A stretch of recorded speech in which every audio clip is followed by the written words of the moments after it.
বিসমিল্লাহির রহমানির রহিম। আসসালামু আলাইকুম রহমতুল্লাহি ওয়া বারাকাতুহু। বইটির নাম হচ্ছে জিন ও ফেরেশতাদের বিস্ময়কর ইতিহাস। লিখেছেন আল্লামা ইবনে কাসির ও আল্লামা জালালউদ্দিন সুয়ুতী।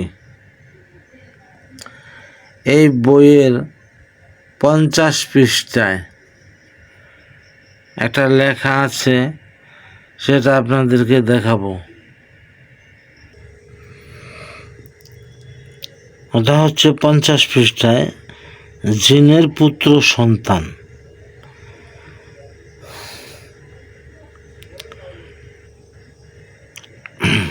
মানুষের গর্ভে জিনের পুত্র সন্তান।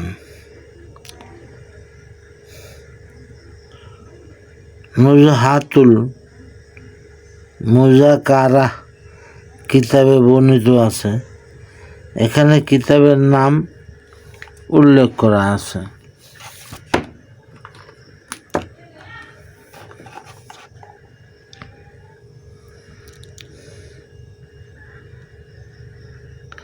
হযরত আবু সাঈদ খুদরী রাদিয়াল্লাহু আনহু বলেছেন, আমি হযরত আলী রাদিয়াল্লাহু আনহু এর সাথে নাহরওয়ানে হুদুদিয়াদের হত্যাকার্যে অন্তর্ভুক্ত ছিলাম।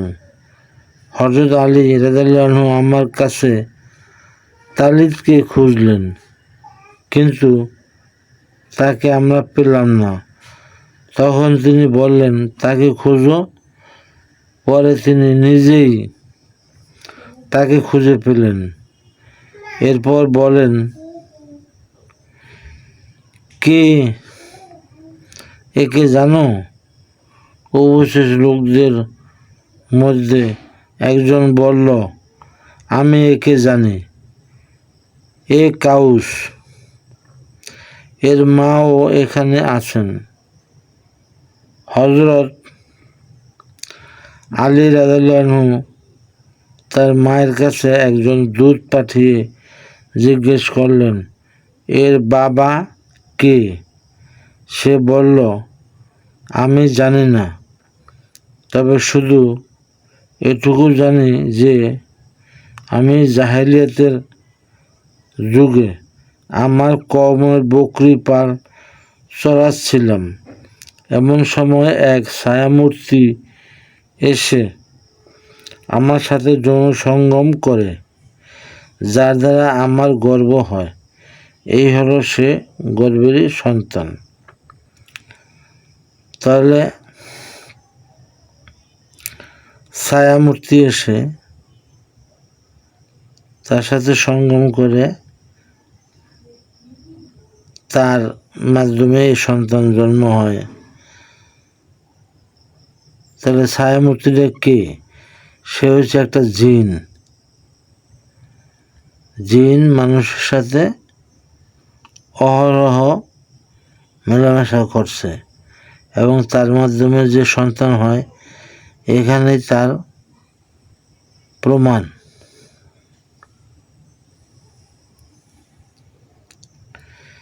এক কবিরাজ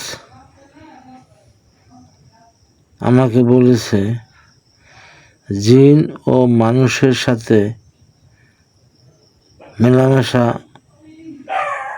করে যে সন্তান জন্ম হয় তাকে হাবশি বলা হয়। আর এক কবিরাজ, সেও জিন পালে, সে বলেছে এরা হচ্ছে ইয়াজুজ মাজুজ। তাহলে ইয়াজুজ মাজুজ স্যাটেলাইট খুঁজে পায় না কেন? তারা মানুষের সাথে মানবরূপে মিশে আছে, এর জন্যই তাদেরকে কোথাও খুঁজে পাচ্ছে না, পৃথিবীর কোথাও খুঁজে পাচ্ছে না স্যাটেলাইট। হ্যাঁ, তার এক জায়গার একটা লেখা দেখাবো।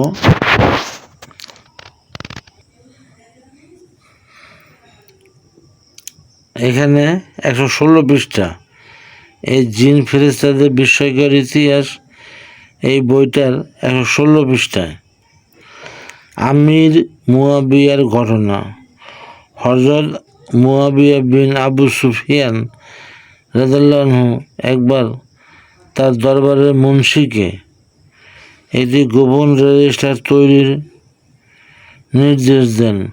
মুন্সি যখন লিখছিলেন এমন সময় একটি মাছি এসে সেই রেজিস্টারের পাশে বসে। মুন্সি কলম দিয়ে মাছিটিকে মারেন, তাতে মাছিটির হাত পা কিছুটা কেটে যায়। এরপর মুন্সি বাইরে বের হতেই লোকেরা মহলের দরজায় তাকে অভ্যর্থনা জানিয়ে বলে,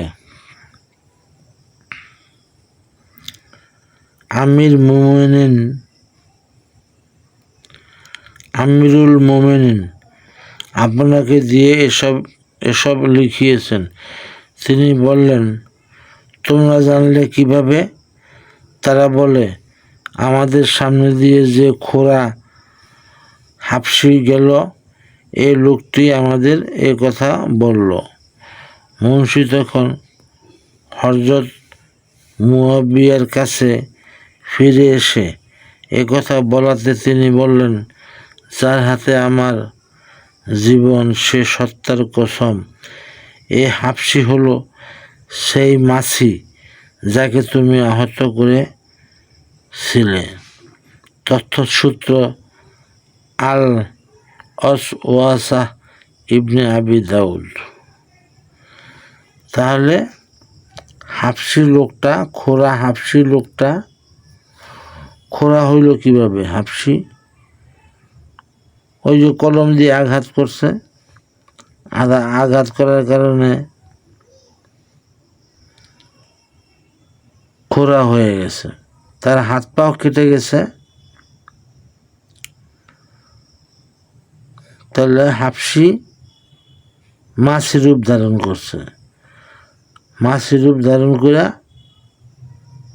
ওই মুন্সি কি লিখতেছে এগুলো সে দেখে নিছে।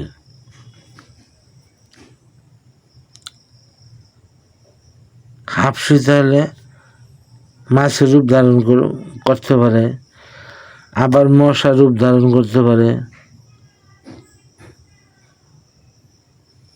তাহলে হাবশী হচ্ছে শয়তান, জিন।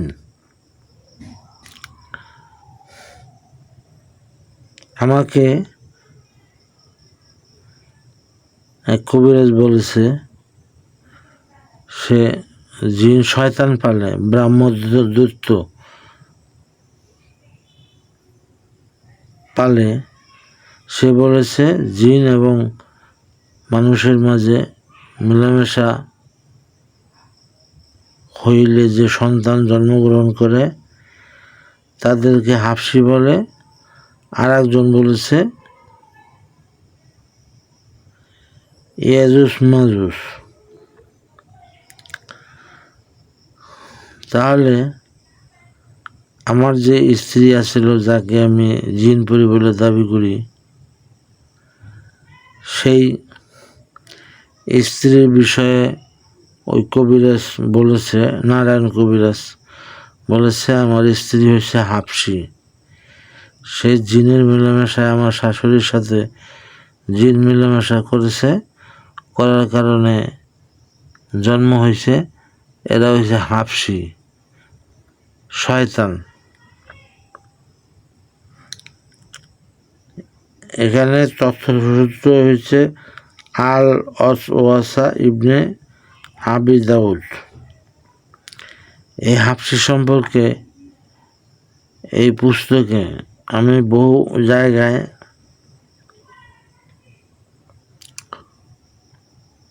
পাইছি।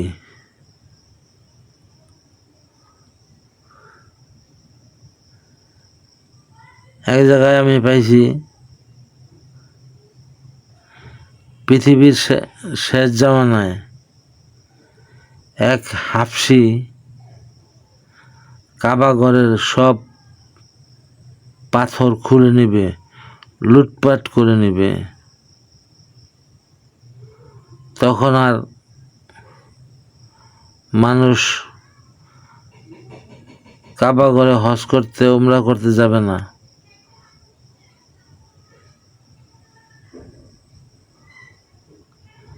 শেষ জামানায় কাবা ঘর ধ্বংস করে ফালাবে এই হাফসি। সেটা আমি আর একটা ভিডিওতে বলে গেছি।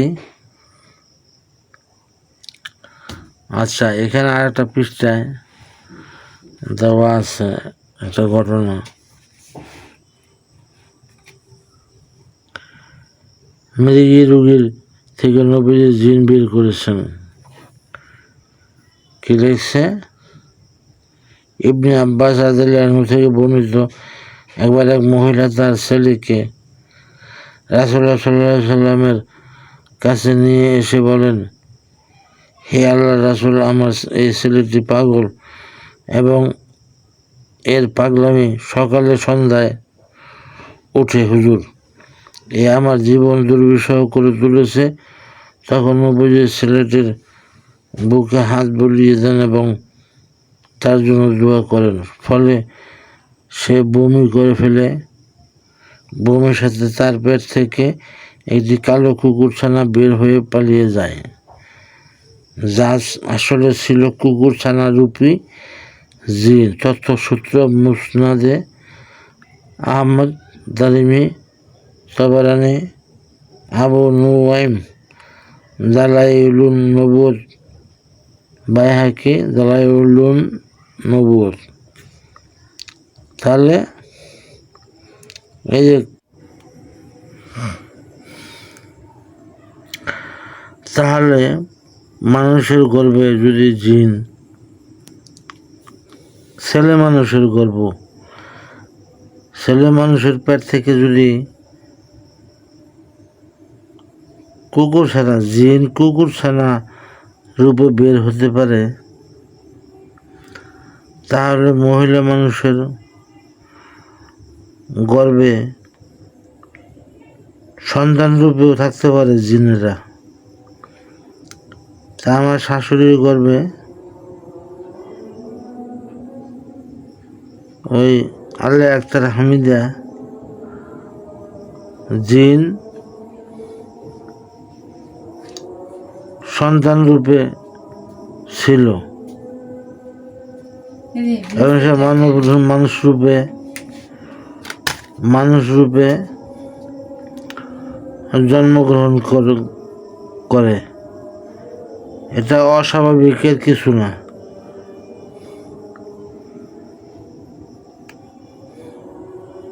কুকুর ছানা রূপে যদি থাকতে পারে মানুষের দেহের ভিতরে, তাও ছেলে মানুষ, তাহলে মহিলা মানুষের গর্ভে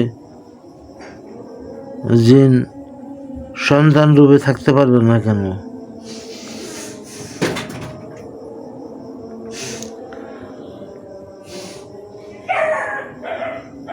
তাহলে এগুলো হচ্ছে প্রমাণ, এখানে প্রমাণ। আজকে পর্যন্ত। আসসালামু আলাইকুম ওয়া রাহমাতুল্লাহি ওয়া বারাকাতুহু।